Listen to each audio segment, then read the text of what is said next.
കുട്ടനാട്ടിൽ കുടിവെള്ളക്ഷാമത്തിന് പരിഹാരം കാണണമെന്നാവശ്യപ്പെട്ട് AC canal സംരക്ഷണ സമിതി പ്രതിഷേധ സദസ്സ് സംഘടിപ്പിച്ചു. ചെയർമാൻ നൈനാൻ തോമസ് മുളപ്പാമടം സദസ്സ് ഉദ്ഘാടനം ചെയ്തു. പൊതു ടാപ്പുകളിലും കിയോസ്കുകളിലും അടിയന്തരമായി കുടിവെള്ളം എത്തിക്കാൻ നടപടി വേണമെന്നാണ് നാട്ടുകാരുടെ ആവശ്യം. തൃശൂർ ചാലക്കുടി നഗരസഭയുടെ ആക്രി സാധനങ്ങൾ മോഷ്ടിച്ച സംഭവത്തിൽ 2 പേർ പിടിയിലായത് അതിരപ്പള്ളി സ്വദേശികളായ സുധിൽ, പ്രതാപൻ എന്നിവർ. പെട്ടി ഓട്ടോറിക്ഷയിലെത്തി ആക്രി സാധനങ്ങൾ കയറ്റുന്നതിനിടയിൽ സംശയം തോന്നി നാട്ടുകാർ ചേർന്ന് മോഷ്ടാക്കളെ പിടികൂടുകയായിരുന്നു. എറണാകുളം പറവൂരിൽ ജില്ലാ സ്പോർട്സ് ആൻഡ് കളരിപ്പയറ്റ് അസോസിയേഷന്റെയും അർജുന പയറ്റ് കളരിയുടെയും ആഭിമുഖ്യത്തിൽ കളരിപ്പയറ്റ് നടന്നു. കളരി ആചാര്യ കുഞ്ഞപ്പൻ ഗുരുക്കൾ ഉദ്ഘാടനം ചെയ്തു.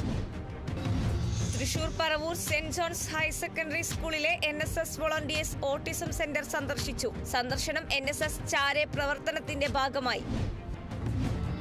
തൃശൂർ മച്ചാട് തിരുവാണിക്കാവ് ഭഗവതി ക്ഷേത്രത്തിൽ നവരാത്രി മഹോത്സവത്തിന് തിരിതെളിഞ്ഞു. ഗുരുവായൂർ മുൻ മേൽശാന്തി പള്ളിശ്ശേരി മധുസൂദനൻ നമ്പൂതിരി, അരീക്കര ഇല്ലം കൃഷ്ണകുമാർ ഇളയത്ത് എന്നിവർ തിരിതെളിയിച്ചു.